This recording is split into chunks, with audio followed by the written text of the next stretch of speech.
പവിത്രത്തിൻ്റെ ഒരു അപ്കമിങ് എപ്പിസോഡിലേക്ക് എല്ലാവർക്കും സ്വാഗതം. വിക്രം കടലിലേക്ക് നോക്കിക്കൊണ്ടിരിക്കുകയാണ്.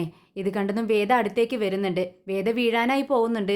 വേദയെ പെട്ടെന്ന് താങ്ങി പിടിക്കുന്നുണ്ട് വിക്രം. എന്ത് പറ്റി വേദ, നീ എന്താ നോക്കി നിൽക്കണ്ടേ? പെട്ടെന്ന് കാലൊന്നിടറി വിക്രം സാരമില്ല എന്ന് പറയുന്നു. ഇന്ന് ഏതാണ് ദിവസമെന്ന് അറിയാമോ എന്ന് ചോദിക്കുകയാണ് വേദ. ഉടനെ വിക്രം പറയുന്നുണ്ട്, എനിക്ക് അറിയില്ല. അന്ന് നിന്നെ അയാൾ തട്ടിക്കൊണ്ടുവന്ന ദിവസം ഏതാണെന്ന് നിനക്കറിയാമോ?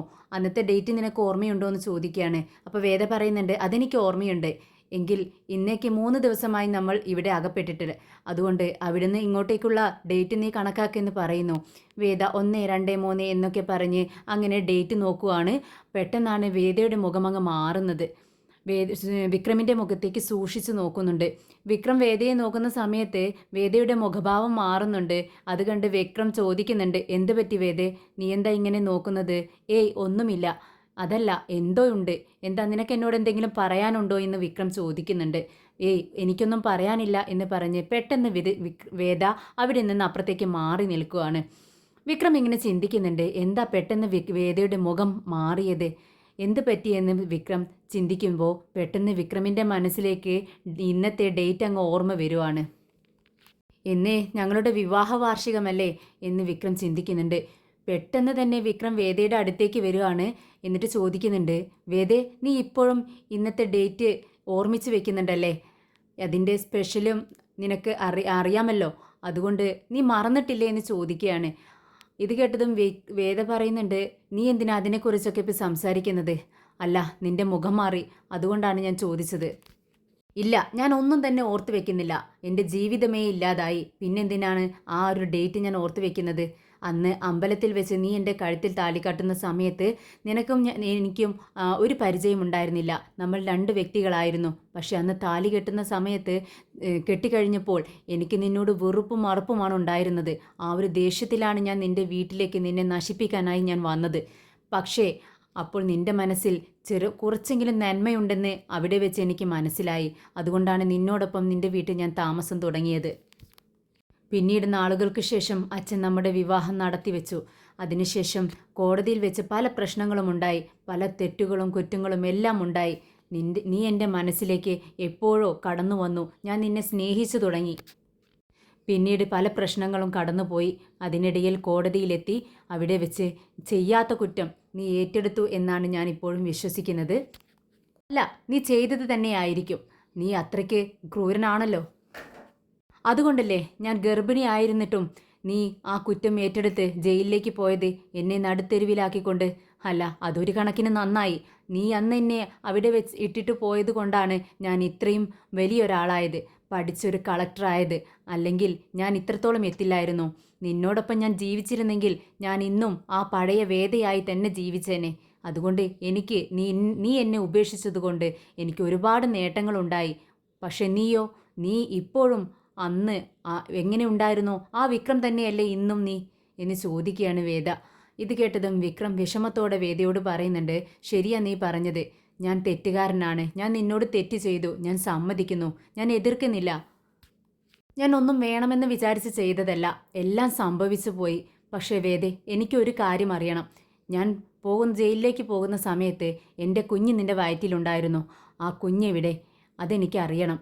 ഇത് കേട്ടതും വേദ പറയുന്നുണ്ട്, അതിനെക്കുറിച്ചൊക്കെ നിന്നോട് അച്ഛൻ സംസാരിച്ചിട്ടുണ്ടല്ലോ, പിന്നീട് എന്തിനാ നീ ഇതെന്നോട് ചോദിക്കുന്നത്? എനിക്കറിയാം നിൻ്റെ അച്ഛൻ എന്നോട് പറഞ്ഞതെല്ലാം നുണയായിരുന്നു എന്ന്. വേദേ, നിനക്ക് ഒരു ജീവനെ രക്ഷിക്കാനല്ലാതെ ഒരു ജീവനെ കൊന്നുകളയാൻ ഒരിക്കലും കഴിയില്ല. പ്ലീസ് വേദേ, എൻ്റെ മോൾ ജീവിച്ചിരിപ്പുണ്ടോ? എനിക്കത് മാത്രം അറിഞ്ഞാൽ മതി. ഞാൻ അവകാശം പറഞ്ഞു വരില്ല. എൻ്റെ കുഞ്ഞ് ജീവിച്ചിരിപ്പുണ്ടോ വേദേ, പറ എന്ന് പറയുമ്പോൾ വേദ തുറന്ന് പറയുവാണ്, ഇല്ല, നിന്റെ കുഞ്ഞ് ജീവിച്ചിരിപ്പില്ല. ഞാനതിനെ കളഞ്ഞു എന്ന് പറഞ്ഞില്ലേ, അച്ഛൻ പറഞ്ഞത് തന്നെയാണ് ശരി. നിന്റെ കുഞ്ഞ് ജീവിച്ചിരിപ്പില്ല, ഇല്ല എന്ന് പറഞ്ഞുകൊണ്ട് വേദ ദേഷ്യത്തോടെ അവിടെ നിന്നും പോകുന്നു. എന്നാൽ വിക്രം വേദയോട് വിളിച്ച് പറയുന്നുണ്ട്, വേദ പ്ലീസ് വേദ, എന്നോടൊന്ന് സത്യം പറ. ഞാൻ ഒരു അവകാശവും പറഞ്ഞുകൊണ്ട് നിന്റെ പിറകെ വരില്ല. എനിക്കെൻ്റെ കുഞ്ഞ് ജീവിച്ചിരിപ്പുണ്ടോ എന്ന് മാത്രം അറിഞ്ഞാൽ മതി. പ്ലീസ് ഒന്ന് പറഞ്ഞിട്ട് പോ വേദേ. നിനക്ക് ആ കുഞ്ഞിനെ ഒന്നും ചെയ്യാൻ കഴിയില്ലെന്ന് എനിക്കറിയാം. നമ്മുടെ കുഞ്ഞല്ലേ അത്. നമ്മൾ എത്ര സ്നേഹത്തോടു കൂടി ആ കുഞ്ഞ് ജനിക്കാൻ വേണ്ടി കാത്തിരുന്നതാണ്. പറവേദേ, അതുകൊണ്ട് നിനക്കതിന് ഒന്നും ചെയ്യാൻ കഴിയില്ലെന്ന് എനിക്കറിയാം. നീ അതിനെ വളർത്തുന്നുണ്ടോ? എന്താ ചെയ്യുന്നത്? നമ്മുടെ മോളാണോ സുഡർ? ഒന്ന് പറ വേദേ എന്നിങ്ങനെ വിളിച്ചു ചോദിക്കുകയാണ് വിക്രം. പക്ഷേ അതൊന്നും കേൾക്കാതെ വേദ മുന്നോട്ട് നടക്കുവാണ്. വിക്രമാണെങ്കിൽ ആകെ തളർന്ന് ആ മണലിൽ അങ്ങ് ഇരുന്നു പോകുന്നുണ്ട്. പൊട്ടി പൊട്ടി കരയുവാണ് വിക്രം. വിക്രമിന് സങ്കടം സഹിക്കാൻ കഴിയുന്നില്ല. വിക്രം അങ്ങനെ കരഞ്ഞ് തളർന്നിരിക്കുകയാണ്. രാത്രിയായി. വേദ വിക്രമിന്റെ അടുത്ത് വന്നിരിക്കുന്നുണ്ട്. വിക്രം, നമ്മൾ എവിടെ കിടന്നുറങ്ങും? ഇത് കേട്ടതും വിക്രം പറയുന്നുണ്ട്, ദാ നമ്മൾ ഈ ഇരിക്കുന്ന ഇവിടെ തന്നെ കിടന്നുറങ്ങണം. എന്താ നീ പറയുന്നത്? ഇവിടെ കിടക്കാനോ? ഇവിടെ കിടന്ന് എങ്ങനെ ഉറങ്ങും? ഇത് കേട്ട് വിക്രം പറയുന്നുണ്ട്, നീ 5 സ്റ്റാർ ഹോട്ടലൊന്നും ഇവിടെ കെട്ടിവെച്ചിട്ടില്ലല്ലോ സുഖസുന്ദരമായി കിടന്നുറങ്ങാൻ. ഉണ്ടോ? അങ്ങനെയാണെങ്കിൽ നീ അവിടെ കിടന്നുറങ്ങ്, അല്ലെങ്കിൽ ഇവിടെ കിടന്നുറങ്ങിക്കോ എന്ന് പറഞ്ഞുകൊണ്ട് വിക്രം അവിടെ കിടക്കുവാണ്. എന്നാൽ വേദ കിടക്കാനായി ശ്രമിക്കുന്നുണ്ട്. പക്ഷെ കൊതുക് കടി കൊണ്ട് വേദയ്ക്ക് കിടക്കാൻ കഴിയുന്നില്ല. വേദ എഴുന്നേറ്റിരുന്ന് തൻ്റെ ഷാള് കൊണ്ട് പുതച്ചു മൂടിയിരിക്കുകയാണ്. വിക്രം കണ്ണു തുറക്കുന്ന സമയത്ത് വേദ ഇങ്ങനെ ഇരിക്കുന്നത് കണ്ടതും വിക്രം എഴുന്നേറ്റ് ചോദിക്കുന്നുണ്ട്, എന്തു പറ്റി? നീ എന്താ ഇങ്ങനെ ഇരിക്കുന്നത്? ഇത് കൊതുകടി കൊണ്ട് എനിക്ക് കിടക്കാൻ പറ്റുന്നില്ല. അത് കേട്ടതും വിക്രം അപ്പുറത്ത് ചെന്ന് കുറച്ച് ചപ്പും എല്ലാം പട്ട ഇങ്ങനെയുള്ള സാധനങ്ങളും കമ്പുകൾ ഒക്കെ കൊണ്ടുവന്ന് കൂട്ടിയിട്ട് അതിൽ തീ കൊളുത്തുന്നുണ്ട്. എന്നിട്ട് വിക്രം വേദയോട് പറയുന്നുണ്ട്, ഈ തീനാളം കൊണ്ട് എന്തായാലും നിന്റെ അടുത്തേക്ക് കൊതുകടിയോ ഈച്ചയോ ഒന്നും വരത്തില്ല, മൃഗങ്ങളും വരത്തില്ല. നീ സുഖമായി കിടന്നുറങ്ങ് എന്ന് പറഞ്ഞുകൊണ്ട് വിക്രം വീണ്ടും കിടക്കുവാണ്. വിക്രം ഉറക്കത്തിലേക്ക് പോകുമ്പോൾ വീണ്ടും വേദ വിക്രം വിക്രം എന്ന് പറഞ്ഞുകൊണ്ട് വിളിക്കുകയാണ്. എന്താ വേദ എന്ന് ചോദിച്ചുകൊണ്ട് വിക്രം എഴുന്നേൽക്കുന്നുണ്ട്. ദേ ഒരു സൗണ്ട് കേൾക്കുന്നില്ലേ, അതെന്താണെന്ന് ചോദിക്കുന്നു. അത് ഒരു കുറുക്കനാണ്, നരിയോ എന്തോ ആണ് എന്ന് പറയുവാണ് വിക്രം. അയ്യോ, എനിക്ക് പേടിയാവുന്നു, അത് നമ്മുടെ അടുത്തേക്ക് വരില്ലേ എന്ന് ചോദിക്കുന്നുണ്ട്. ഇത് കേട്ട് വിക്രം പറയുന്നുണ്ട്, ദേ ഞാനിവിടെ തീയിട്ടിട്ടുണ്ടല്ലോ, അതിൻ്റെ ഞെരിപ്പ് കാണുന്ന സമയത്ത് ഒരു ജീവികളും നമ്മുടെ അടുത്തേക്ക് അടുക്കില്ല. നീ പേടിക്കാതെ കിടന്നുറങ്ങാൻ നോക്ക്. ദേ നീ സൗണ്ട് ഉണ്ടാക്കി എൻ്റെ ഉറക്കം കൂടിയേ കളയാൻ നോക്കല്ലേ പ്ലീസ് വേദ എന്നും പറഞ്ഞുകൊണ്ട് വിക്രം അവിടെ കിടക്കുവാണ്. വേദ ചുറ്റുപാടൊക്കെ ഒന്ന് നോക്കിക്കൊണ്ട് പതിയെ വിക്രമിൻ്റെ അടുത്ത് കിടക്കുന്നുണ്ട്. കുറച്ചു നേരം കഴിഞ്ഞതും വീണ്ടും വേദ വിക്രമിൻ്റെ അടുത്തേക്ക് ഒന്നുകൂടി നീങ്ങി കിടക്കുവാണ്. പെട്ടെന്ന് വിക്രമിൻ്റെ അരയിലൂടെ കൈയിട്ടങ്ങ് മുറുകെ പിടിക്കുന്നുണ്ട്. വിക്രം പെട്ടെന്ന് ഞെട്ടി എഴുന്നേൽക്കാന്ന്, ഏയ് വേദേ, നീ എന്താണ് ഈ ചെയ്യുന്നത്? നിനക്കെന്താ ബോധമില്ലേ എന്ന് ചോദിക്കുകയാണ്. ഇത് കേട്ടതും വേദ പറയുന്നുണ്ട്, ഞാൻ ബോധത്തോടു കൂടി തന്നെയാണ് ചെയ്യുന്നത്. അപ്പോൾ വിക്രം ചോദിക്കുന്നുണ്ട്, ഇതിപ്പോൾ ഞാനാണ് ചെയ്തിരുന്നതെങ്കിൽ നീ എന്താ ചെയ്തേനെ? നീ എന്താ പറയുക എന്ന് ചോദിക്കുമ്പോൾ വേദ പറയുന്നുണ്ട്, അതെ നീയല്ല ഞാൻ ഇത് ചെയ്യുന്നതേ എൻ്റെ പേടി കൊണ്ടാണ്. എൻ്റെ സ്വയം രക്ഷയ്ക്ക് വേണ്ടിയാണ് ഞാനിങ്ങനെ ചെയ്യുന്നത്. എനിക്കിപ്പോൾ കുറച്ച് മനസ്സമാധാനമൊക്കെ തോന്നുന്നുണ്ട്. നീ കിടന്നുറങ്ങാൻ നോക്ക് എന്ന് പറഞ്ഞുകൊണ്ട് വിക്രമിൻ്റെ തലക്കിട്ടൊരു കൊട്ടു കൊടുക്കുന്നുണ്ട്. ഓഹോ, അപ്പോൾ നിങ്ങളുടെ ശരീരത്തിൽ നിന്ന് രക്തം വന്നാൽ അത് രക്തം തന്നെ, ഞങ്ങളുടെ ശരീരത്തിൽ നിന്നാണെങ്കിൽ അത് തക്കാളി ചട്നി ആയിരിക്കുമല്ലേ എന്ന് ചോദിക്കുകയാണ്. ദേ ഒന്നും മിണ്ടാതെ കിടക്കുന്നു, ഉറങ്ങുന്നുണ്ടോ എന്ന് പറഞ്ഞുകൊണ്ട് ഒരു തട്ടുകൂടി വിക്രമിൻ്റെ തലയിലോട്ട് കൊടുക്കുവാണ് വേദ. പെട്ടെന്ന് വിക്രം കിടന്നുറങ്ങാൻ ശ്രമിക്കുന്നുണ്ട്. അതിനിടയിൽ കുറുക്കൻ സൗണ്ട് ഉണ്ടാക്കുന്നത് പോലെ തന്നെ ഒരു സൗണ്ട് വരുത്തുകയാണ്. ഇത് കേട്ടതും വേദ വിക്രമിനെ ഒന്നുകൂടി ഇറുകെ പിടിക്കുന്നുണ്ട്. ഇതെന്താ സൗണ്ട് എന്ന് ചോദിക്കുകയാണ്. അതൊക്കെ ഉണ്ടാവും, നീ ശ്രദ്ധിക്കാതെ കിടന്ന് ഉറങ്ങിക്കോ എന്ന് പറയുകയാണ്. അങ്ങനെ രണ്ടുപേരും അവിടെ കിടന്ന് ഉറങ്ങുവാണ്. ഇതേ സമയം സുഡറിന് പനി വരുവാണ്. വേദയെ കാണാത്തത് കൊണ്ട് തരുണും വിജിയും നല്ലവണ്ണം പരിചരിക്കുന്നുണ്ട് മോളെ. സുഡർ വിജിയുടെ മടിയിൽ അങ്ങനെ തല ചായ്ച്ച് കിടക്കുവാണ്. വിജിയും ഭക്ഷണമൊന്നും കഴിക്കുന്നില്ല. മോള് കഴിക്കാത്തത് കൊണ്ട് തന്നെ വിജിക്ക് ഒരുപാട് സങ്കടം തോന്നുന്നുണ്ട്. ഇവരെ തനിച്ചാക്കണ്ട എന്ന് കരുതി വേദയുടെ അച്ഛനും മുത്തശ്ശിയും കൂടി അങ്ങോട്ടേക്ക് വന്നിട്ടുണ്ട്.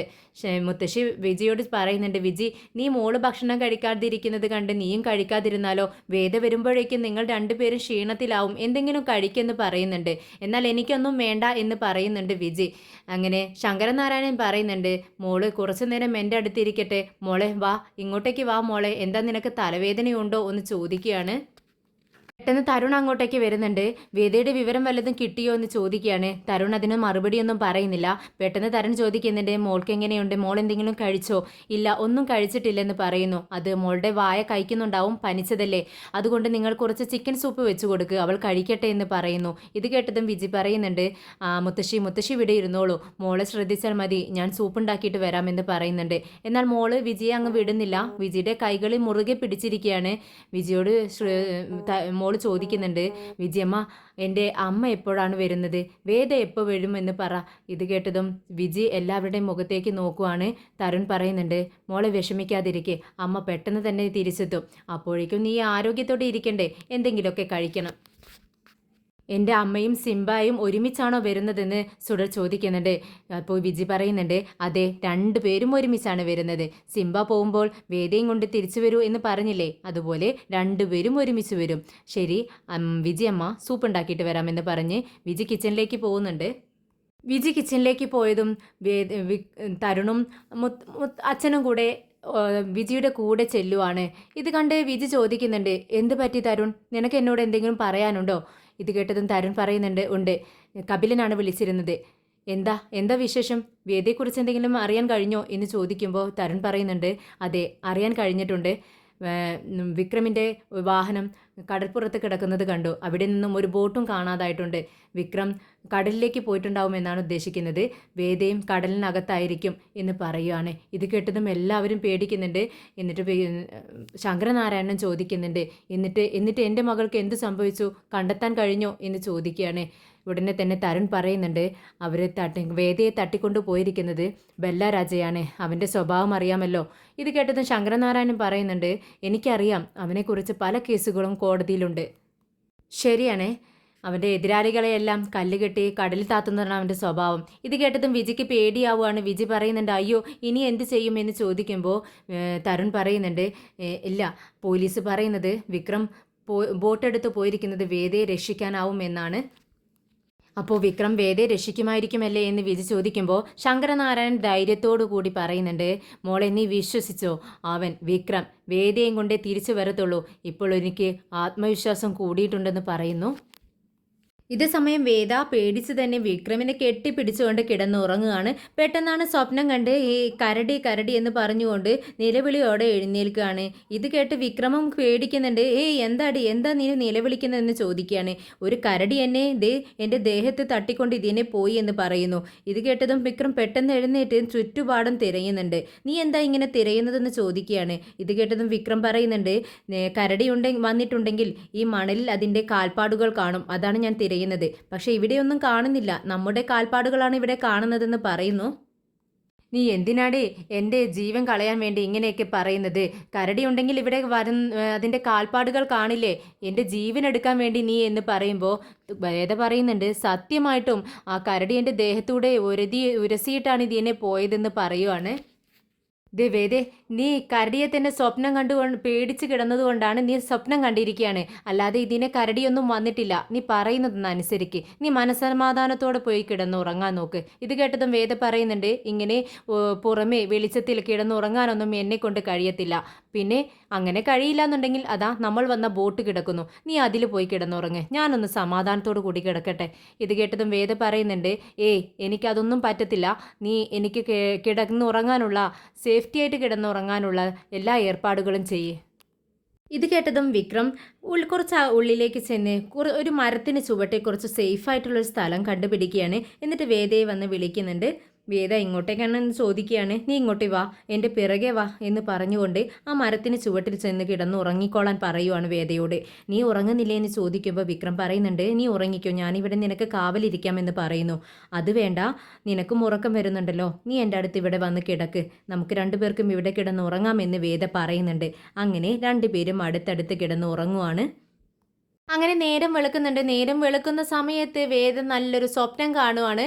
വേദയെ കുറച്ച് ആളുകൾ ചേർന്ന് പിടിച്ച് വലിച്ചുകൊണ്ട് വിക്രമിൻ്റെ അടുത്ത് നിന്നും വലിച്ചു കൊണ്ടുപോവുകയാണ്. വേദ വിക്രം വിക്രം വിക്രം എന്നിങ്ങനെ ഉച്ചത്തിൽ വിളിക്കുന്നുണ്ട്. വിക്രം ഞെട്ടി ഉണർന്നുകൊണ്ട് വേദയെ അവളെ പിടിച്ചു കൊണ്ടുപോകരുത് വേദയെ എന്ന് വിക്രമും പറയുന്നതായിട്ടാണ് വേദ സ്വപ്നം കാണുകയാണ്. വിക്രം വിക്രം എന്ന് വിളിച്ചുകൊണ്ട് പെട്ടെന്ന് വേദ സ്വപ്നത്തിൽ നിന്ന് അങ്ങ് ഞെട്ടി ഉണർന്ന് എഴുന്നേറ്റിരിക്കുകയാണ്. വേദയുടെ വിളി കേട്ട് വിക്രമും എഴുന്നേൽക്കുന്നുണ്ട്. എന്ത് പറ്റി, നീ സ്വപ്നം കണ്ടോ എന്ന് ചോദിക്കുമ്പോൾ അതെ എന്ന് പറയാണ്. പെട്ടെന്നാണ് വേദ അത് ശ്രദ്ധിക്കുന്നത്. തൻ്റെ കാലുകൾ വിക്രമിൻ്റെ കാലിന് മുകളിൽ ഇങ്ങനെ കയറ്റി വെച്ചിരിക്കുകയാണ്. എങ്ങനെ അത് കണ്ട് വേദ ഇങ്ങനെ സൂക്ഷിച്ചു നോക്കിക്കൊണ്ടിരിക്കുകയാണ്. വേദ എന്താണ് ഈ നോക്കുന്നതെന്ന് വിചാരിച്ച് വിക്രമും കാണുന്നുണ്ട് തൻ്റെ കാലിന് മുകളിൽ വേദയുടെ കാലുകൾ ഇരിക്കുന്നത്. പെട്ടെന്ന് വേദ ആ കാലുകൾ ഇങ്ങോട്ട് പിൻവലിക്കുകയാണ്. വലിച്ചതും പറയുന്നുണ്ട്, സോറി, ഞാൻ അറിയാതെ എന്ന് പറയുമ്പോൾ വിക്രമും സോറി എന്ന് പറയുന്നുണ്ട്. അതിനിടയിലാണ് വിക്രം ബോട്ടിൻ്റെ സൗണ്ട് കേൾക്കുന്നത്. വേദേ, ബോട്ടിൻ്റെ സൗണ്ട് കേൾക്കുന്നല്ലോ, ഓടിവാ എന്ന് പറഞ്ഞുകൊണ്ട് രണ്ടുപേരും പെട്ടെന്ന് എഴുന്നേറ്റ് ഓടുകയാണ് തീരത്തിനടുത്തേക്ക്. അപ്പോഴാണ് കടലിൽ 3-4 ആളുകൾ ബോട്ടിൽ വരുന്നത് കാണുന്നത്. വേദയും വിക്രമും കൈകൾ വീശി നിലവിളിക്കുന്നുണ്ട്. ഹെൽപ്പ് ഹെൽപ്പ് പ്ലീസ് ഹെൽപ്പ് എന്ന് പറഞ്ഞ് നിലവിളിക്കുകയാണ്. ഇതവർ കേൾക്കുന്നുണ്ട്. അതാ അവിടെ ആളുകളുണ്ട്, അങ്ങോട്ടേക്ക് തിരിക്കി ബോട്ടെന്ന് പറഞ്ഞുകൊണ്ട് ഇവരുടെ അടുത്തേക്ക് വരുവാണ്. അത് കണ്ടതും വിക്രമിനും വേദയ്ക്കും ഒരുപാട് സന്തോഷാവുന്നുണ്ട്. ബോട്ട് തീരത്തേക്ക് അടുക്കുന്നുണ്ട്. അവരെ കണ്ടതും വിക്രമിൻ്റെ ആളുകളായിരിക്കും. വിക്രമിനെ കണ്ടതും വിക്രമേട്ടാ നിങ്ങളായിരുന്നോ, നിങ്ങളെങ്ങനെ ഇവിടെ വന്നു എന്ന് ചോദിക്കുകയാണ്. ഇവരെ കണ്ടതും വിക്രമിന് സന്തോഷമാവുകയാണ്. വേദയ്ക്ക് പരിചയപ്പെടുത്തി കൊടുക്കുകയാണ്. ഇത് എൻ്റെ ആളുകളാണ്, നമ്മുടെ വീടിന് അടുത്ത് തന്നെ ഉള്ളവരാണെന്ന് പറഞ്ഞു കൊടുക്കുകയാണ്. ഇത് കേട്ടതും വേദ അവരെ നോക്കുന്നുണ്ട്. ആ അതെ ചേച്ചി എന്ന് പറയുമ്പോൾ ഇത് ചേച്ചിയല്ല, ഇത് നമ്മുടെ നാട്ടിലെ കളക്ടറാണെന്ന് പറഞ്ഞ് പരിചയപ്പെടുത്തി കൊടുക്കുന്നു. ശരി നമസ്കാരം മാഡം എന്ന് പറയുകയാണ്. അങ്ങനെ വേദയെ വിക്രം കൈകൾ പിടിച്ചുകൊണ്ട് ബോട്ടിലേക്ക് കയറ്റുന്നുണ്ട്. രണ്ടുപേരും സന്തോഷത്തോടെ ബോട്ടിൽ കയറിയിരിക്കുകയാണ്. അങ്ങനെ വേദയും വിക്രമും നാട്ടിലെത്തുന്നു. മീഡിയാസ് എല്ലാം അവരെ 4 പുറം ചുറ്റി വളഞ്ഞിരിക്കുകയാണ്. വേദയോട് ചോദിക്കുന്നുണ്ട്, എന്തുകൊണ്ടാണ് മാഡം ഇത്രയും ദിവസമായി നിങ്ങളെ കാണാതായിട്ടും മീഡിയാസിൽ വിവരമൊന്നും കൊടുക്കാതിരുന്നത്, ആരും ഈ ഡിപ്പാർട്ട്മെൻ്റ് എന്ന് ചോദിക്കുകയാണ്. ഇത് കേട്ടതും വേദ പറയുന്നുണ്ട്, അത് പൊതുജനങ്ങളെ ഭയത്തിലാക്കണ്ട എന്ന് വിചാരിച്ചുകൊണ്ടാണ് അങ്ങനെ ചെയ്തത്. ഡിപ്പാർട്ട്മെൻറ്റിൻ്റെ തീരുമാനമാണ്, നിങ്ങൾ അതിനോട് സഹകരിക്കണം. ഞാനിപ്പോൾ തിരിച്ചു വന്നല്ലോ, എനിക്ക് പ്രശ്നമൊന്നുമില്ല എന്ന് പറയുന്നു. വീണ്ടും മീഡിയാസ് ചോദിക്കുന്നുണ്ട്, നിങ്ങളെ രക്ഷിച്ചത് ഇത് പോലീസുകാരല്ല, വിക്രം എന്ന വ്യക്തിയാണെന്ന് കേട്ടു, ശരിയാണോ എന്ന് ചോദിക്കുമ്പോൾ അതെ എന്ന് പറയുവാണ്. നിങ്ങൾ എങ്ങനെ ഭക്ഷണം വെള്ളമൊന്നും ഇല്ലാതെ 4 ദിവസം അവിടെ കഴിഞ്ഞു എന്ന് ചോദിക്കുമ്പോൾ അതെല്ലാം ഉണ്ടായിരുന്നു, ഞങ്ങൾക്ക് കുറച്ച് റെസ്റ്റ് വേണം, നിങ്ങൾ മാറി നിൽക്കൂ എന്ന് പറയുവാണ്. അങ്ങനെ മീഡിയാസിനെ എല്ലാം മാറ്റി നിർത്തിക്കൊണ്ട് അവരകത്തേക്ക് പോവുകയാണ്. പിന്നീട് മീഡിയാസ് ഒരു ഫോട്ടോ എടുക്കട്ടെ എന്ന് ചോദിക്കുന്നുണ്ട്. അതിന് സമ്മതം കൊടുക്കുകയാണ് വേദ. രണ്ടുപേരോടും അടുത്ത് നിൽക്കാൻ പറയുന്ന സമയത്ത് വേദയും വിക്രമും പരസ്പരം നോക്കിക്കൊണ്ട് രണ്ടുപേരും ചേർന്ന് നിന്ന് ഫോട്ടോസൊക്കെ മീഡിയാസ് എടുക്കുന്നുണ്ട്. അതിനുശേഷം വേദ വിക്രമിനെ നോക്കിക്കൊണ്ട് താങ്ക്സ് എന്ന് പറയുന്നു. ഇത് കേട്ടതും വിക്രം പറയുന്നുണ്ട്, ഇതെൻ്റെ കടമയാണെന്നാണ് പറയുന്നത്. അങ്ങനെ വേദ അകത്തേക്ക് പോവുകയാണ്. വിക്രം യാത്ര പറഞ്ഞുകൊണ്ട് പുറത്തേക്കും. അങ്ങനെ രണ്ടുപേരും കുറച്ച് നടന്നതിന് ശേഷം ഒരേ സമയം തിരിഞ്ഞു നോക്കുവാണ്. അങ്ങനെ വേദ കളക്ട്രേറ്റിന് അകത്തേക്ക് പോകുന്നു. വിക്രം ഒരു വാഹനം പിടിച്ച് വീട്ടിലേക്ക് തിരിക്കുവാണ്. എന്നാൽ ഇതെല്ലാം വിക്രം തിരിച്ചു വരുന്നു എന്ന് കേട്ടതും രാജേട്ടനും അനിയൻകുട്ടനും എല്ലാം സ്വീറ്റ്സ് എല്ലാം വാങ്ങിക്കൊണ്ട് കൺമണിയുടെയും അച്ഛൻ്റെയും അടുത്തെത്തുവാണ്. ഞങ്ങൾ പറഞ്ഞില്ലേ വിക്രമേട്ടൻ തിരിച്ചു വരുമെന്ന്. വിക്രം തിരിച്ചു വരുന്നുണ്ട്. തനിയല്ല, വേദയെയും കൊണ്ട് വേദ ചേച്ചിയെയും കൊണ്ടുമാണ്, കളക്ടറെയും കൊണ്ടാണ് തിരിച്ചു വരുന്നതെന്ന് പറയുവാണ്. കൺമണിയുടെ അച്ഛന് സന്തോഷമാവുന്നുണ്ട്. എല്ലാവരും സ്വീറ്റ്സ് കഴിക്കുന്നു. അവർ പുറത്തേക്ക് ഇറങ്ങിയതും കൺമണിയോട് അച്ഛൻ പറയുന്നുണ്ട്, കേട്ടില്ലേ മോളെ, ഇത് തന്നെയാണ് സംഭവിക്കുന്നതെന്ന് എനിക്കും അറിയായിരുന്നു.